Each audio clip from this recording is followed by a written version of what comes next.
la segunda clase de análisis morfológico y más bien histológico de la mucosa oral 2, ya que va a ser el próximo taller y ya vamos a tener en el mes de noviembre, a mediados de noviembre va a ser el próximo práctico sobre esto, ¿ya? Nosotros en la primera clase de mucosa oral, ahí sí, en la primera clase de mucosa oral hicimos una descripción general de cómo está compuesta la mucosa, ¿ya? La mucosa que recubre la boca.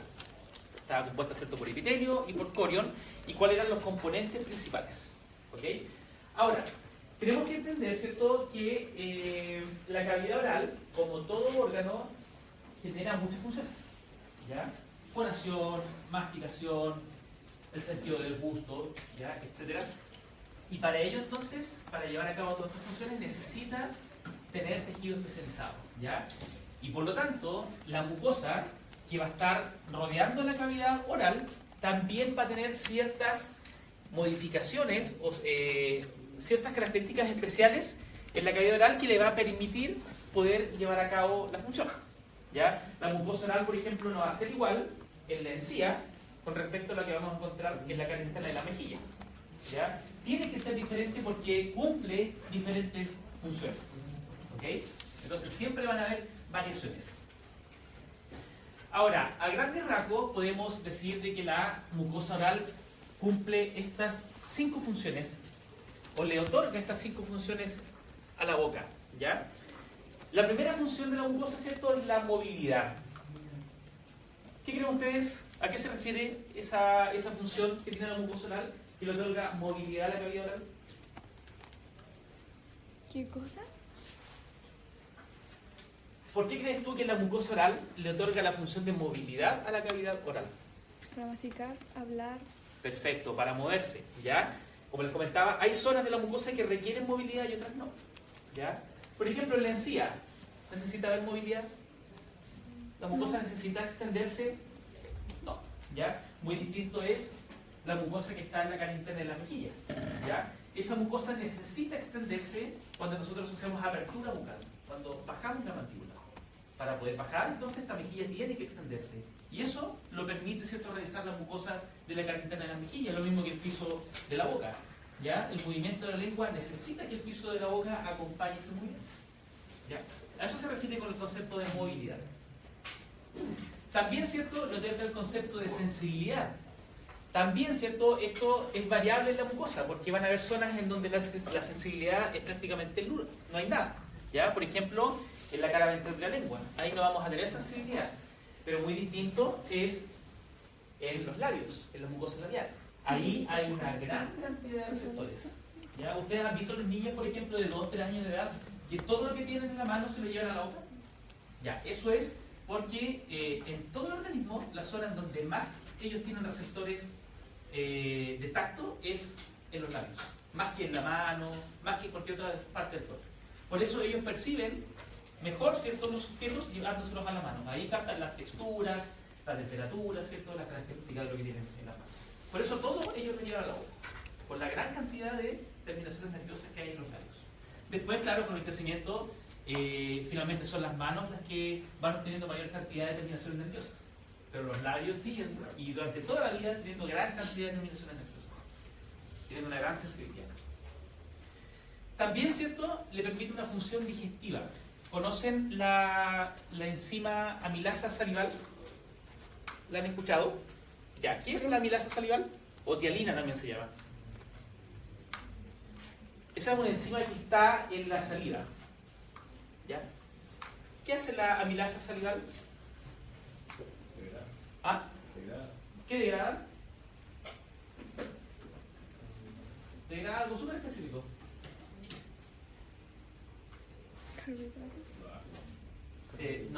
Degrada carbohidratos, ¿ya?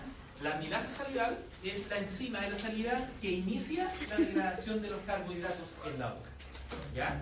Por eso también tiene una función digestiva, ¿ok? También, ¿cierto?, la mucosa nos da una función de absorción. Aunque eso no lo tengamos muy claro, la mucosa oral es un muy buen sitio en donde se pueden absorber ciertas sustancias. Por ejemplo, Ustedes conocen, hay un fármaco que es el ketorolaco sublingual, quizás más de algunos lo han ocupado, ¿ya? Que se ocupa de urgencia. Es un fármaco que cuando hay un dolor muy severo, por ejemplo una cefalea, un dolor de cabeza muy severo, recetan este ketorolaco sublingual que ustedes ubican debajo de la lengua. Acá se absorbe. ¿Ya? No sé si alguien lo ha ocupado alguna vez. ¿No? Ya. ¿Por qué lo ocupan? ¿Por qué se ocupa ahí, bajo la lengua? Porque la cara ventral de la lengua, que es esta cara que apoya, ¿cierto?, sobre el piso, es una vía muy rápida de absorción. Es una vía muy, muy buena. Incluso más rápida que tomar, ¿cierto?, el fármaco, tragarlo, ¿cierto?, de manera sistémica. Si nosotros queremos lograr una acción rápida del fármaco, es mucho más rápido ubicarse el fármaco bajo la lengua y ahí se absorbe e inmediatamente ingresa al torrente sanguíneo, logrando efectos mucho más rápidos. ¿Ya? Por ejemplo, a los pacientes que están con un infarto, ¿ya? A los pacientes que están con infartos, le también utilizan los fármacos, ¿cierto?, sublinguales para que puedan salir más rápido de esta urgencia. ¿Ya? Así que no se les olvide, ¿cierto?, la función de absorción que tiene la mucosa, sobre todo en la cara ventral de la lengua. Es una muy buena vía. ¿Ya? De hecho, ahora está muy de moda y ustedes lo van a ver después en los pacientes que son adictos a la cocaína, pacientes que ya llevan mucho tiempo consumiendo y que tienen daño ya en la nariz, en el tabique por consumir. Ahora los pacientes, ¿cierto?, ocupan la cocaína directamente en la encía. ¿Ya? La encía es un muy buen sitio de absorción también, ¿ya? Y lamentablemente están ocupando esa vía. Claro, los primeros semanas, los primeros meses no pasa nada, pero finalmente, con el transcurso del tiempo, y si esto es todas las semanas, finalmente genera una necrosis de la mucosa y infecciones. ¿Okay? Y por último también tiene una función de excreción. Ustedes van a ver después, cuando estudien las patologías sistémicas como la diabetes, hipertensión, van a ver que en la cavidad oral muchas de las patologías, muchos de los metabolitos que se generan en el cuerpo liberan estos metabolismos, estos productos de desecho a través de la cavidad oral. Por ejemplo, los pacientes diabéticos, ¿ya? Muchos de ellos tienen esta cetoacidosis, que es este olor cetónico, ¿ya? Es por eliminación de cuerpos cetónicos a través de la boca, a través de la saliva. Es una vía de excreción. Cuando el cuerpo tiene mucha cantidad de algo, busca eliminarlo de alguna manera. Y siempre, excepto la saliva, es un buen método para el cuerpo para eliminar ciertos productos beneficiosos. Y la boca no está exento de ello. ¿Ya? Así que este cuadrito nos resume bastante bien todas las funciones que nosotros podemos atribuirle a la mucosa oral. ¿Dudas con esto? ¿No? Perfecto.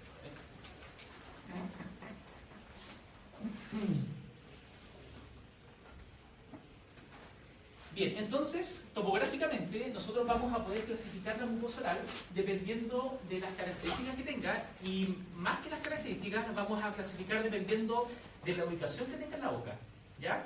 Vamos a dividir a la mucosa oral en estos tres grandes grupos. Vamos a tener la mucosa de revestimiento, la mucosa masticatoria y la mucosa especializada. Cada tipo de mucosa con sus características propias que les va a permitir generar la función. La mucosa de revestimiento es aquella mucosa que siempre va a estar ubicada en las zonas en donde se necesita movilidad. Que no se nos olvide eso. Siempre va a estar ubicada en las zonas que queremos movilidad. ¿Y qué partes son esas entonces? Cara interna del labio, paladar blando, cara ventral de la lengua, cara interna de las mejillas y el piso de boca. ¿Ya? Tienen que recordar eso, porque en las pruebas le preguntamos, por ejemplo, en el piso de boca, el tipo de mucosa que encontramos es revestimiento, masticatorio, especializado.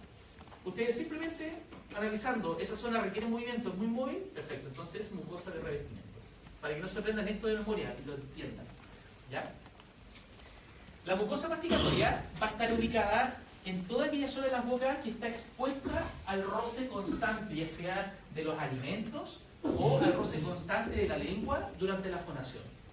Y ahí, ¿cierto?, vamos a encontrar entonces la encía, tanto maxilar como mandibular, y también vamos a encontrar entonces la encía que encontramos en el paladar duro, no en el paladar blando, solamente en el paladar duro. ¿Ya? La encía del paladar blando es mucosa de revestimiento. ¿Ya? Y por último vamos a tener la mucosa especializada, que esta la vamos a encontrar exclusivamente en la cara dorsal de la lengua, y se llama especializada porque nos va a permitir el sentido del gusto a través de las papilas linguales y los corpúsculos gustativos. Ahí los vamos a analizar. ¿Ya? Entonces, estos son los tres grandes grupos de mucosa que ustedes deben conocer y deben asociarse con cuáles son sus características principales. La primera de ellas, entonces, que vamos a describir corresponde a la mucosa de revestimiento, que es toda la mucosa, entonces, que va a estar ubicada en zonas en donde que no van a estar expuestas al roce, sino que más bien van a estar o van a requerir mayor movilidad. Por lo tanto, si nosotros analizamos eso, vamos a ver, ¿cierto?, que es súper lógico que esta mucosa, entonces, no presente queratina, ¿ya? En su epitelio, porque no está hecha para recibir impacto, ¿ya? Entonces, es una mucosa que va a ser no queratinizada, es una mucosa, ¿cierto?, que en su epitelio va a tener una mayor cantidad de capas de queratinocitos, porque al no tener queratina, lo que busca este epitelio es aumentar la defensa a través de un mayor número de capas, y así evitar entonces que las noxas puedan ingresar hacia el interior. Va a estar conformado por un corión, ¿cierto?, de tejido laxo, fibroelástico, con alta cantidad de fibras elásticas, por sobre las fibras colágenas. También, obvio, ¿por qué? Porque requiere movilidad, ¿ya? Por eso va a tener mayor cantidad de fibras elásticas en el corión. Y también, ¿cierto?, vamos a tener submucosa. La submucosa va a estar presente en todas las mucosas de revestimiento, ¿ya? Y la submucosa, como les comenté en la primera clase, está en mayor profundidad al corión, y aquí, ¿cierto?, se caracteriza porque vamos a encontrar la mayor cantidad de los tejidos de gran calibre, como lo es la musculatura estriada, como lo son los vasos sanguíneos de mayor tamaño, como los tejidos adiposos, glándulas salivales, ¿ya? Así que en la prueba, cuando les pidamos que busquen, ¿cierto?, estas estructuras, ustedes tienen que ir a la submucosa y ahí les van a encontrar fácilmente, porque ahí siempre van a estar las estructuras de gran tamaño. Y en el primer sitio, entonces, donde vamos a encontrar mucosa de revestimiento, corresponde a los labios, ¿ya? Que es la entrada, ¿cierto?, de la cavidad oral. Y los labios, desde el punto de vista topográfico, los vamos a dividir en tres partes para poder analizarlo. Vamos a dividir acá primero, ¿cierto?, en la piel del labio, que sería la parte externa, ¿ya?, de este labio. Vamos a tener la zona de transición o borde vermellón del labio, ¿ya?, que es en donde la piel finalmente desaparece y comienza la transformación en mucosa. Y finalmente vamos a tener la mucosa labial, que vendría siendo la cara interna del labio, superior e inferior. La primera zona, entonces, que es la piel del labio, la cara externa, se caracteriza porque va a estar compuesta por una dermis muy fina y que va a tener gran cantidad de folículos pilosos, sobre todo en hombres, y glándulas sebáceas, ¿ya?, en esta zona. Posteriormente, vamos a tener esta zona de transición, que ustedes también lo conocen como borde vermellón del labio, y esa es una estructura que es única en el ser humano. En ningún otro animal se observa una transición entre piel y mucosas, sino que solamente en el ser humano se ve, ¿cierto?, esta transición, que es el borde vermellón, que es la zona más expuesta del labio, ¿ya? Y por último vamos a tener entonces la cara interna del labio, que va a corresponder a la mucosa interna, ¿cierto?, que va a estar conformada, es un epitelio de revestimiento, por lo tanto va a estar conformada por un epitelio no queratinizado, y vamos a tener, ¿cierto?, un tejido, un corión, un dermis muy vascularizado y con una alta cantidad de glándulas salivales ubicadas en su profundidad. ¿Ustedes han notado que en el labio inferior, al palparse, notan pelotitas, nódulos? ¿Sí? Ya, esos son glándulas salivales menores, ¿ya? No piensen que tienen alguna enfermedad, alguna patología. Y es bueno que lo sepan desde ya, porque ha pasado de que algunos colegas han notado que pacientes tienen en el labio, tienen estas pelotitas y se los derivan al patólogo porque piensan que puede ser una patología. El patólogo está súper contento cuando recibe esas derivaciones, y muchas veces son pacientes que vienen fuera de Valdivia a consultar por eso. ¿Ya? Así que vayan aprendiendo anatomía para no caer en esas cosas. Tenemos también, ¿cierto?, que el labio tiene este eje de gran tamaño que corresponde a musculatura estriada, ¿ya? ¿A qué corresponde esa estructura? Un músculo que rodea, ¿cierto?, al labio y que genera el eje central del labio. ¿Anatomía? Buccinador. No. O sea, no, el auricular de la boca. El músculo orbicular de los labios, exacto, que es este músculo que rodea, ¿cierto? Y que está en la zona central, tanto del labio superior como del labio inferior. ¿Ya? Esto es lo que vamos a ver en el laboratorio. ¿Ya? Esto es un corte del labio. ¿Ya? ¿Qué sería esto entonces? Epitelio. Epitelio, ¿cierto? ¿De qué tipo? ¿Queratinizado o no queratinizado? No queratinizado. ¿Ya? ¿Ven qué fácil? ¿Qué tenemos acá? Bajo el epitelio. Corión, ¿cierto? Laxo, denso.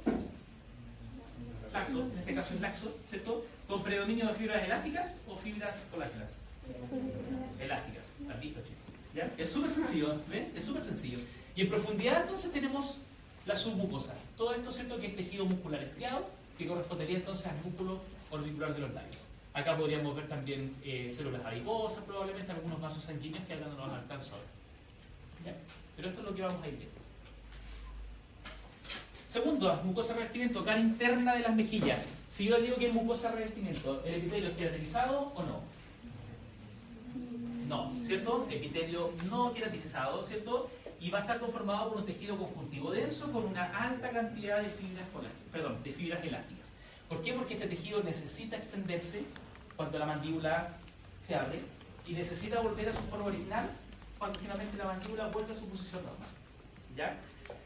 Se caracteriza porque es un tejido también que tiene una coloración rojo intenso o un rosado pálido, porque es un tejido altamente vascularizado.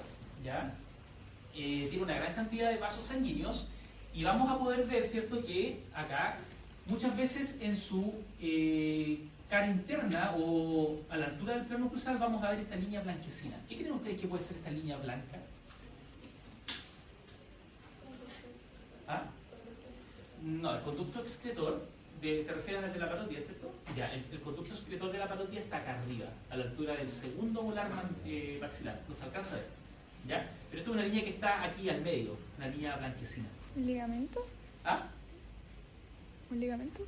No, no es un ligamento. Esto, chicos, se llama línea alba y es mayor depósito de queratina de la mucosa, producto del roce constante de los dientes que generan ahí en esa zona. ¿Ya? Hagan el ejercicio cuando ustedes lleguen a la casa y revisen su cavidad oral y revisen la cara interna de las mejillas. Y yo les aseguro que muchos de ustedes tienen esto que no lo han notado, la línea alba. Es súper común. Es simplemente un mecanismo de defensa de la mucosa ante el roce constante de los dientes. ¿Ya? Y aquí se genera un mayor depósito de queratina. Si viene mucosa no queratinizada, como defensa se genera queratina. Y lo pueden tener incluso a ambos lados. ¿Ya? Es una línea que van a tener a ambos lados. Muchos pacientes también consultan porque se asustan. ¿Ya? Hay algunos cánceres orales que pueden tener esta forma. ¿Ya? Entonces ustedes tienen que ser capaces de poder diferenciar.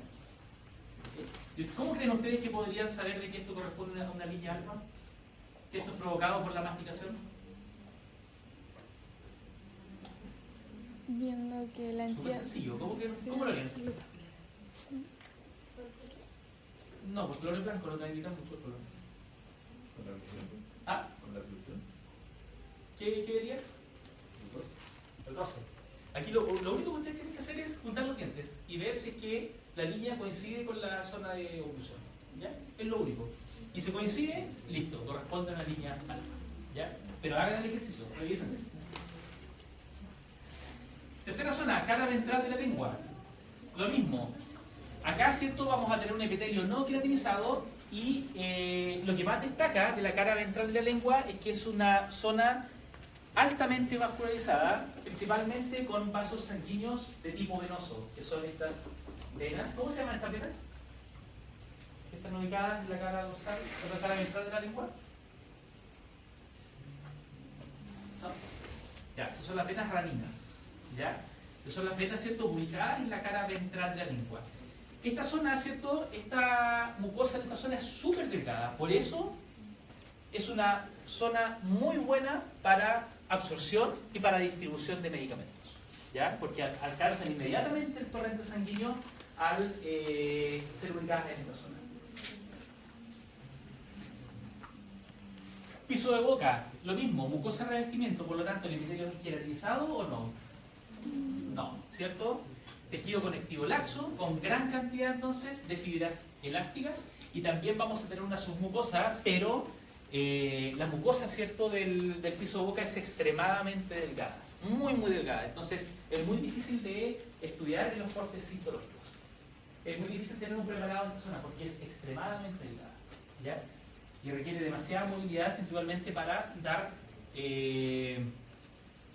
darle movilidad a la lengua, ¿cierto? Y permitir el movimiento del frenillo lingual, ¿ya? En algunas ocasiones es súper común, ¿cierto?, pacientes con niños con inserción del frenillo lingual corto, ¿ya? En esos pacientes lo que hay que hacer es una cirugía de frenectomía, en donde se corta el ligamento y con ello entonces permite nuevamente la movilidad de la lengua, ¿ya? Súper común hoy en día. Paladar blando. Ojo, no se confundan, paladar duro es mucosa masticatoria, paladar blando es mucosa de revestimiento, ¿ya? El paladar blando, al ser mucosa de revestimiento, entonces tiene un epitelio que es no queratinizado y también un tejido conjuntivo denso con alta cantidad de fibras elásticas. ¿Por qué creen ustedes que el paladar blando necesita movilidad? ¿Ah? Para tragar, exacto. El paladar blando comienza el proceso de deglución, ¿ya? Necesita levantarse este velo para ocurrir el proceso de deglución. Por eso requiere movilidad. Ahora, la movilidad que tiene el paladar blando no está marcada como la que encontramos en la cara interna de las mejillas o en el piso de boca. Tiene una menor movilidad, pero se mueve, ¿ya? También, como podemos ver acá, al no tener queratina, tiene este color rojo bastante intenso, e inclusive también podría tener un color amarillento. ¿Qué creen ustedes, o qué tejido le puede dar este color amarillo al paladar blando? ¿Tejido ubicado en el corion o en la submucosa? ¿Qué tejido creen ustedes que puede dar una coloración amarillenta al tejido, a la mucosa? Porque el tejido vascular le torna un color rojo, ¿cierto? Pero amarillo. Acuérdense los textos de anatomía cuando estudian. Los ganglios linfáticos, ¿lo han estudiado? ¿De qué color los pintan o de qué color están? Son amarillos, exacto. El paladar blando es un tejido que tiene una gran cantidad de tejido linfático en el corion. Entonces también el paladar blando puede adoptar una coloración más amarillenta si es que tiene mayor concentración de tejido linfóide. ¿Ya? Es rico el tejido linfóide. Y una característica también principal que tiene el paladar blando es que entre su epitelio y su corion prácticamente no hay crestas epiteliales y no hay papilas coriónicas. Vean aquí la relación que es prácticamente lisa entre ambos, ¿ya? Eso es súper llamativo del paladar blando, ¿ok? ¿Dudas hasta acá con la mucosa de revestimiento, chicos? ¿No? ¿Sí? El epitelio con el corion. Acá, la relación que hay entre epitelio y corion es prácticamente lisa. Ya, como recordarán ustedes, cuando vimos entre epitelio y corion se forman estas crestas epiteliales y papilas coriónicas, ¿cierto? Que son estas papilas que se quedan entre ambos. Pero acá prácticamente no hay de esto. Es prácticamente liso. ¿Ya? Eso siempre se pregunta en la prueba, para que anótenlo y subrayenlo. Bien, chicos, vamos a pasar entonces ahora a lo que es mucosa masticatoria. Y la mucosa masticatoria entonces la encontramos en dos zonas de la boca. ¿Cuáles son estas zonas? Encía y paladar duro, ¿ya? Tuvimos una clase específicamente de encía, así que eso ya no lo vamos a ver. Vamos a definir solamente el paladar duro, ¿ya? Ahora, la mucosa masticatoria, a diferencia de la mucosa de revestimiento, no requiere dar movilidad a la mucosa, sino lo que busca la mucosa masticatoria es otorgar resistencia al impacto de alimentos o la fonación. Por lo tanto, también entonces su estructura va a ser distinta. Si es una mucosa que va a estar expuesta al roce, ¿el epitelio va a tener o no va a tener queratina? Sí, va a tener queratina. Y de hecho, el epitelio es queratinizado o paraqueratinizado. ¿Qué significaba paraqueratinizado? ¿Qué significaba paraqueratinizado? Lo vimos en la clase pasada. ¿Qué significa paraqueratinizado? ¿No? Paraqueratinizado es que el sustrato córneo todavía presenta núcleos, los queratinocitos, que no se les olvide, ¿ya? El corion va a ser un corion denso pero aquí ya no va a tener una mayor cantidad de fibras elásticas, sino que aquí las fibras que van a predominar en el corion son las fibras colágenas, porque no requieren movilidad. Entonces las fibras elásticas van a ser muy pocas. Lo que requiere es otorgar resistencia. Y por ello entonces el corion va a tener una alta cantidad de fibras colágenas, ¿ya? Y submucosa, en la mucosa masticatoria se supone que no vamos a tener. En la encía no hay submucosa y en el paladar duro tampoco, pero hay una excepción. En las zonas laterales del paladar duro, ahí sí vamos a encontrar un poquito de submucosa, ¿ya? Pero por definición la mucosa masticatoria no tiene submucosa, ¿ya? Entonces, para poder analizar el paladar duro, vamos a dividir este paladar en 4 partes para analizar todas sus zonas, ¿ya? Tenemos, ¿cierto?, la zona de la papila incisiva, que vendría siendo acá, ¿cierto? No sé si ustedes conocen o han visto papilas incisivas. Cuando ustedes comiencen a hacer exámenes clínicos, van a ver que entre los incisivos tienen un aumento de volumen o un abultamiento aquí de mucosa de encía entre los dientes. Y eso corresponde a la papila incisiva y corresponde a un acúmulo de colágeno en esa zona, ¿ya? Vamos a ver, ¿cierto?, que también tenemos un corion de tejido conjuntivo denso y esta zona carece de submucosa, ¿ya? Aquí estaría entonces la papila gustativa en esta zona, ¿se fijan? Que es un acúmulo de fibras colágenas ubicada entre los incisivos y hacia posterior vamos a tener las arrugas palatinas. ¿Cuál es la función que tienen las arrugas palatinas? Fonación, ¿cierto? Ayudan al apoyo de la lengua, ¿cierto?, en esa zona del paladar, ¿ya? Y las arrugas palatinas hoy en día es una estructura anatómica que está siendo bastante estudiada, sobre todo en el área forense. ¿Por qué? Porque se ha visto que las arrugas palatinas son características únicas de cada persona, en cuanto a disposición, en cuanto a tamaño y en cuanto a número. Por lo tanto, podría ayudar, por ejemplo, en el reconocimiento de cuerpos, ¿ya? El tema es que hay que tener un registro de cómo es la arrugas palatinas de ese paciente y eso hoy en día no se hace, ¿ya? Pero a futuro, las arrugas palatinas tienen el potencial de servir incluso como las huellas digitales, ¿ya? Porque tienen características únicas en cada persona, ¿ya? Entonces, hoy en día está siendo bastante estudiado en el ámbito forense.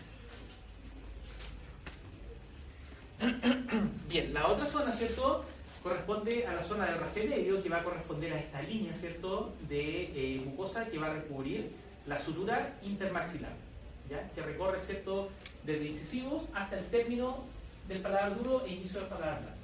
Lo mismo, ¿cierto?, epitelio queratinizado y tejido conjuntivo denso con una gran cantidad de fibras colágenas y con ausencia de submucosa.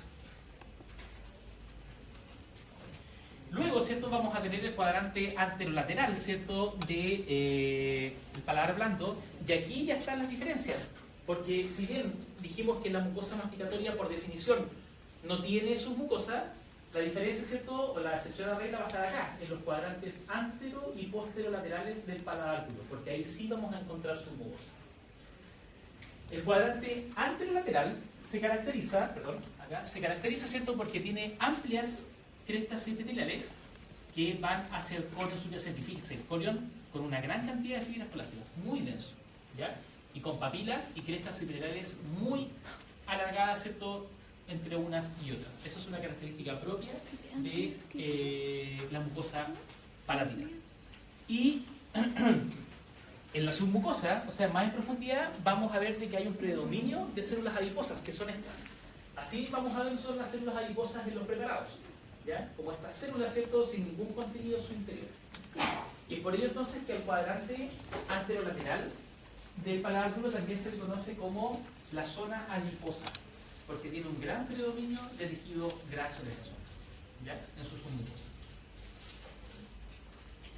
Y el cuadrante posterolateral entonces, que va a corresponder a esta zona, ¿ya?, también, ¿cierto?, vamos a tener una mucosa formada por un epitelio plano pluristratificado de tipo queratinizado, y aquí, ¿cierto?, una característica bastante llamativa es que las crestas epiteliales tienen esta forma cuadrangular, ¿ya?, como pata de elefante. No sé si lo alcanzan a ver acá, ¿ya?, más bien cuadradas. Característica propia también del cuadrante posterolateral. También tenemos un corion de tejido conjuntivo denso con alta cantidad de fibras colágenas, y aquí también vamos a tener submucosa, pero a diferencia del cuadrante anterolateral, no vamos a tener predominio de células adiposas, sino que aquí vamos a tener predominio de glándulas salivales menores. Por lo tanto, a esta zona se le conoce como la zona glandular, ¿ya? A diferencia de la zona anterolateral, que se le conoce como zona adiposa. ¿Ya? ¿Dudas con esto? ¿Prefiere queratinizado? Sí, todo el paladar es queratinizado. Todo, ¿ya? Si yo te digo mucosa masticatoria, tú inmediatamente haces la relación de que es queratinizado. ¿Ya? Y lo último entonces, que corresponde a la mucosa especializada, y esta mucosa especializada la vamos a encontrar de manera exclusiva en el dorso lingual, ¿ya? ¿Y por qué se llama especializada? Porque es la mucosa que nos va a permitir uno de los sentidos, que es el sentido del gusto, ¿ya? Y eso lo va a otorgar a través de las papilas linguales. Para poder estudiar el dorso lingual, lo vamos a dividir en dos partes. Vamos a dividir, ¿no es cierto?, en base a esta B que se forma en donde están las papilas caliciformes. Lo vamos a dividir en el cuerpo, que va a corresponder a los 2/3 anteriores de la lengua, y lo vamos a dividir en raíz, que correspondería entonces al tercio posterior de la lengua. Con respecto entonces al cuerpo de la lengua, debemos, ¿cierto?, entender de que el dorso lingual es una zona que va a estar muy expuesta a los roces y va a estar muy expuesta a los alimentos, ¿ya? A pesar de que es una zona con movilidad, pero el dorso de la lengua va a necesitar o va a estar expuesto mucho al roce masticatorio. Por lo tanto, ¿será o no será queratinizado? ¿Tendrá queratina? Por lógica sí, pues, va a tener queratina porque es una zona que está altamente expuesta al roce, ¿ya? Entonces va a estar formado, ¿cierto?, por un epitelio queratinizado. Vamos a tener, ¿cierto?, un corion también muy denso, con fibras elásticas y fibras colágenas, pero aquí va a destacar, ¿cierto?, que tiene una submucosa muy prominente, en donde vamos a encontrar toda esta musculatura estriada que conforma parte de la lengua. ¿Cuántos pares de músculo tiene la lengua? ¿No recuerdan o no? Hay músculos pares y músculos impares de la lengua. ¿No? Ya, eso van a tener que repasarlo. ¿Ya? Repasar los músculos pares y los músculos impares que están conformando la lengua, porque es parte de, o es la mayor parte de estructura que conforma la lengua. ¿Ya? Y eso también está en la prueba. Ahora, estas estructuras especiales y las estructuras más llamativas de la mucosa especializada van a corresponder a estas estructuras especializadas que corresponden a las papilas linguales, ¿ya? Y las papilas linguales no son más que proyecciones de epitelio y de corion hacia la superficie, y que van a tener formas características y van a tener ubicaciones bien características. Y dependiendo de la forma y de la ubicación que tengan en la lengua, entonces que van a recibir sus diferentes nombres. Vamos a tener las papilas filiformes, y me imagino que ustedes las han escuchado alguna vez, las papilas filiformes, las fungiformes, las caliciformes y las papilas foliadas, ¿ya? Vamos a describir brevemente cada una de ellas. La primera de ellas corresponde a las papilas filiformes, que tienen, ¿cierto?, esta forma de dedos. Por eso se llaman filiformes, porque son como proyecciones de dedos que vamos a encontrar en la lengua. Estas papilas son por lejos las más numerosas que vamos a encontrar en la lengua. Las vamos a encontrar recubriendo completamente el dorso lingual. Ustedes han notado de que la lengua tiene un aspecto terciopelado, un aspecto, ¿cierto?, rugoso en la superficie de la lengua, que no es liso, que es rugoso. Ya, ese aspecto entonces se le dan las papilas filiformes y van a estar en toda la superficie del dorso lingual. ¿Ya? Tienen forma cónica entonces y tienen esta forma digital. ¿Ok?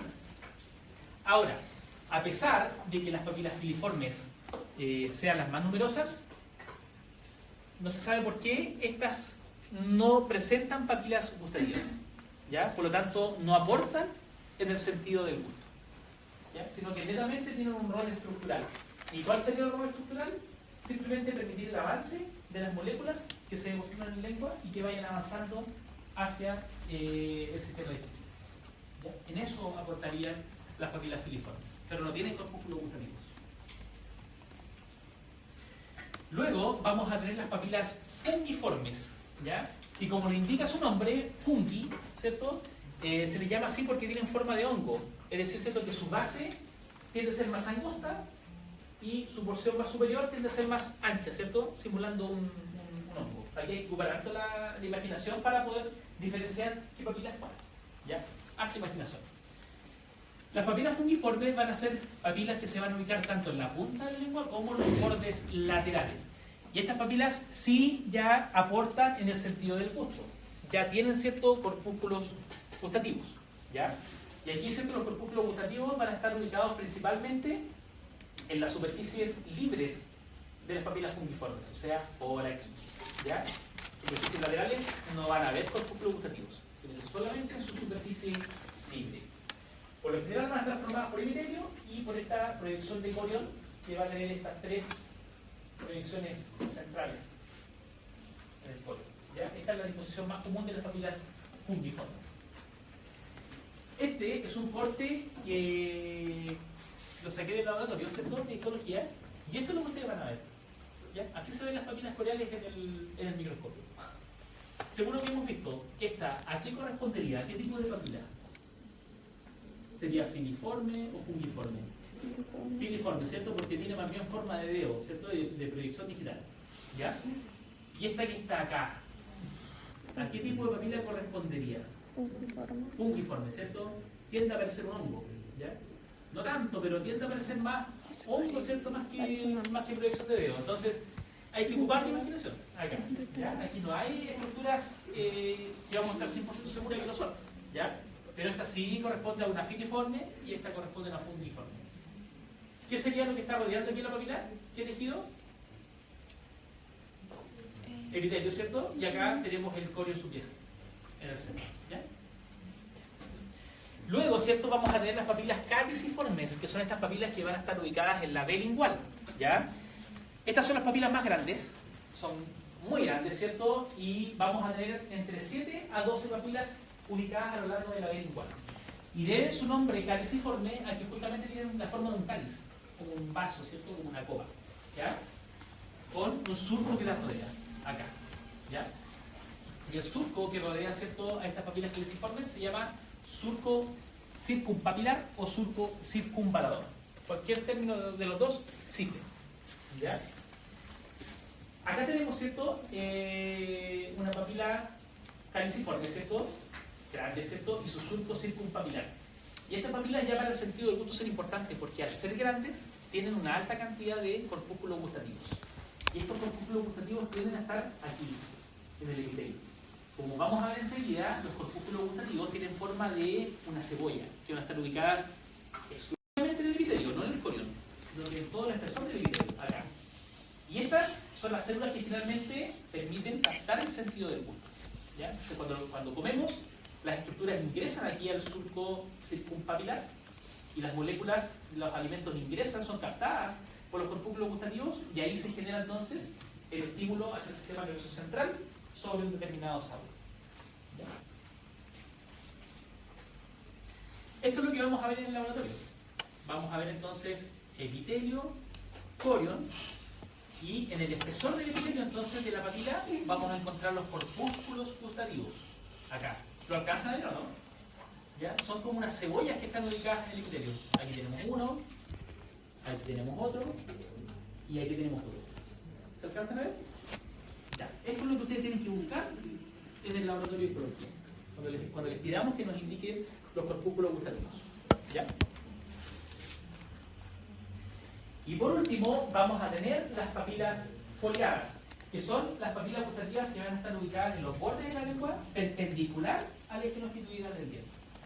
Son papilas que en los adultos no las vamos a ver tan comúnmente, sino que estas papilas son más comunes en niños, en recién nacidos y en niños en primera década de vida, y posteriormente tienden a ir desapareciendo, ¿ya?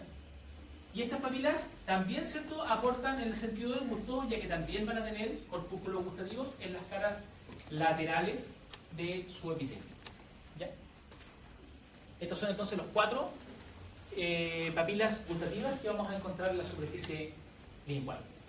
Y entonces la estructura que finalmente especializada que nos va a permitir el sentido del gusto corresponde entonces a este corpúsculo gustativo que va a estar ubicado, y insisto, va a estar ubicado exclusivamente en el epitelio, no en el corión, ¿ya?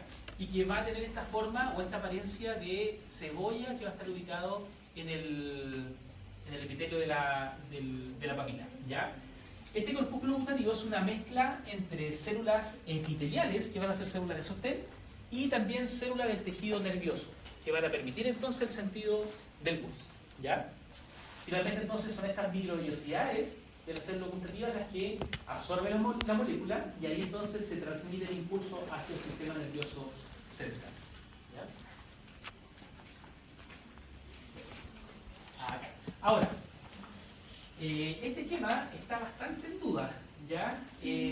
Clásicamente se ha dicho de que en la boca se perciben los sabores, en la lengua, perdón, se perciben los sabores dependiendo de la zona en donde se estimule el alimento. En algunos libros ustedes pueden encontrar que esta información aún se maneja como una información cierta, pero también hay otros que dicen que no, ¿ya? Que dicen de que en cualquier parte de la lengua se puede percibir cualquier sabor, ¿ya? Pero lo que actualmente está más aceptado es esto, es que en ciertas partes de la lengua podemos percibir sabores distintos, ¿ya? Pero esto está en estudio y esto va cambiando año a año. De hecho, yo al curso del año pasado le dije que esto ya está obsoleto, ¿ya? Pero este año nuevamente se retomó y al parecer es así, ¿ya? Se piensa, ¿cierto?, que en la zona anterior de la lengua, en la punta de la lengua, se perciben principalmente los sabores dulces, ¿ya? Vamos a tener el sabor salado en la punta y en los bordes laterales. Vamos a tener el sabor ácido en los bordes de la lengua y finalmente el sabor amargo que va a estar en la zona más posterior, cerca de la vena lingual. Se piensa que esa es la distribución de los sabores que tenemos en la superficie lingual. Y en los últimos años se ha descubierto, ¿cierto?, este quinto sabor que es el umami, ¿ya? Que es un sabor placentero que tiene ciertos alimentos y se ha determinado que el umami lo provocan los alimentos que son altos en glutamato, ¿ya? Y es un sabor que se está estudiando harto, sobre todo en la gastronomía, porque es un sabor que genera placer. No tiene un sabor característico, pero sí se asocia a placer. ¿Dónde hay harto umami? Por ejemplo, en la soya. ¿Ya? Yo creo que aquí a todos nos gusta el sushi. ¿Ya? Sí. Yo creo que la gran mayoría que nos gusta el sushi. ¿Ya? Y se ha visto, por ejemplo, que en la soya hay una alta cantidad de umami. ¿Ya? Entonces, por eso muchos sienten hasta placer al comer sushi. ¿Ya? ¿Dónde hay alta cantidad de glutamato también? En la leche materna. ¿Ya? Los niños, por ejemplo, y es obvio porque los niños tienen que tomar leche materna exclusiva los primeros 6 meses de edad. Entonces, para estimular esto, es muy probable que el alto cantidad de glutamato de la leche materna provoca, ¿cierto?, esta sensación de umami en el lactante y eso le genera placer. ¿Ya? Por eso los niños son tan adictivos, ¿cierto?, con su leche, ¿ya?, en los primeros meses, porque finalmente les genera placer. Se ha visto también que las papas fritas, a los que nos gusta mucho la papa frita, es porque se ha determinado también que genera esta sensación de ¿ya? Alta cantidad de glutamato. ¿Ya? Se está estudiando mucho en la gastronomía porque se está intentando incorporar a la mayor cantidad de alimentos porque obviamente eso va a generar placer en quien lo degusta. ¿Ya? Ahora, ¿en qué zona de la lengua se siente el umami? Todavía no se sabe, porque hace poquito recién se descubrió o se determinó el quinto sabor. ¿Ya? Y ni siquiera saben a qué sabe, ¿ya? Solamente lo asocia a la placer, nada más. Y por último, entonces, tenemos la raíz lingual.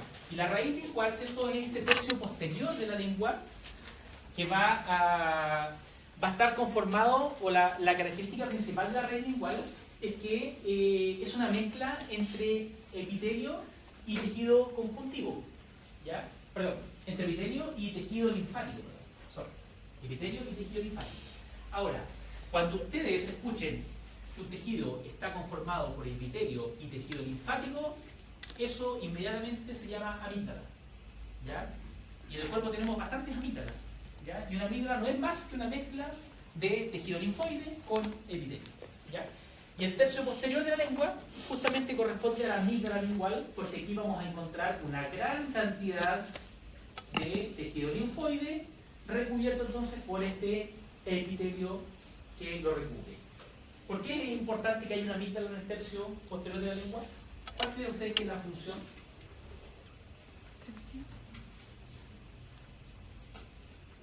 Si tiene una gran cantidad de tejido linfoide, ¿cuál creen que es la función de la amígdala lingual?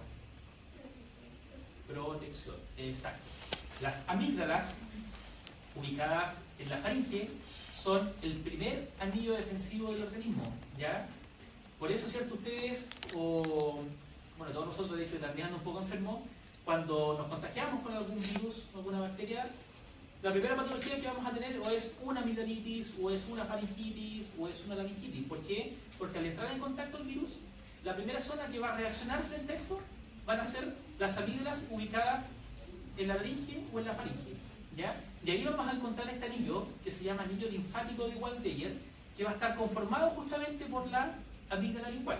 Pero también van a participar las amígdalas palatinas, las amígdalas tubáricas y las amígdalas faringeas. Es un anillo, es nuestra primera barrera defensiva. Si es que obviamente este anillo no se las puede, ¿cierto?, con el virus o la bacteria que está ingresando, finalmente vamos a desarrollar un cuadro en mayor profundidad, que puede ser, por ejemplo, una tracheitis o una bronquitis, ¿ya? Pero por eso es tan alto el predominio de las patologías en esta zona, porque son las amígdalas las primeras barreras en activarse cuando tenemos una primera infección. Es el primer contagio que genera el virus en el organismo. ¿Ya? Esa es la función de la amígdala lingual. ¿Dudas, chicos? ¿Consultas al respecto? ¿No? Esta materia yo les recomiendo que la entiendan, no se memoricen parte por parte de la boca. Entiendan qué es una mucosa de revestimiento, qué es una mucosa masticatoria, y así ustedes inmediatamente van a hacer la relación. Porque mucosa de la cara interna en la mejilla, que necesita mover, perfecto. Mucosa de revestimiento tiene tal característica. ¿Ya? Esa es la manera que tienen que estudiar esta materia. Porque si se la quieren memorizar, bueno, el que tiene buena memoria lo va a hacer, pero va a ser una lata memorizarse tantos conceptos sin entenderlos. ¿Ya? Es mejor entenderlo. Mucho más fácil. De este libro tienes que estudiar. Del Gómez de Ferrari, entonces, histología bucodental. ¿Ya? De aquí se acaba la clase. ¿Dudas, chicos? ¿Consultas al respecto? No.